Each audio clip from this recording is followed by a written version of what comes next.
এবার ক্ষমতা ছাড়লেন খামেনি। ইরানে হামলা চালিয়েছে ইসরায়েল।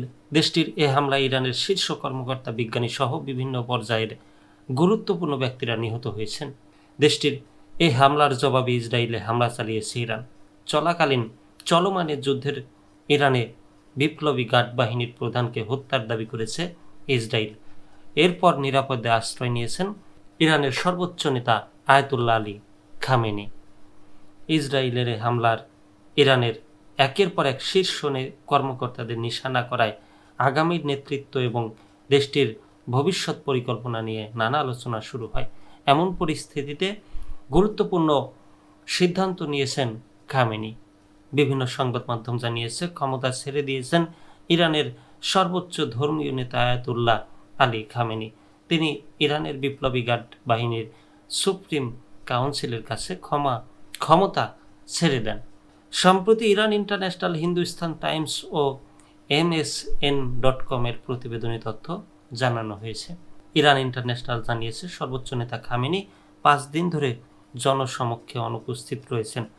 এর মধ্যে তিনি বিপ্লবী গার্ডের সুপ্রিম কাউন্সিলের হাতে যুদ্ধকালীন ক্ষমতা হস্তান্তর করেছেন।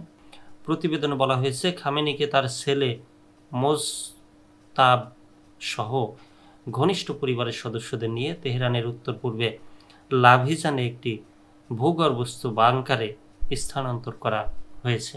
এর আগে গত মঙ্গলবার ইরান সম্পর্কিত বেশ কয়েকটি বিবৃতি দেন মার্কিন প্রেসিডেন্ট ডোনাল্ড ট্রাম্প।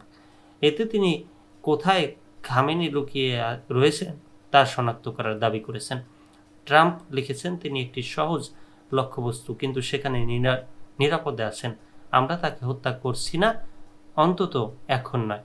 পোস্টে তিনি আরও উল্লেখ করেন, আমরা চাই না ক্ষেপণাস্ত্র দিয়ে বেসামরিক নাগরিক বা আমেরিকান সৈন্যদের উপর হামলা হোক।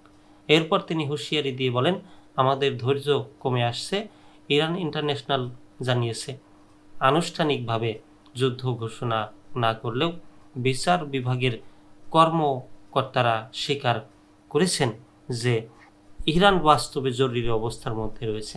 এমন পরিস্থিতিতে ক্ষমতা হস্তান্তরকে খামেনির মৃত্যুর ক্ষেত্রে কমান্ডারের ধারাবাহিকতা নিশ্চিত করার একটি সতর্কতামূলক পদক্ষেপ হিসেবে দেখা হচ্ছে।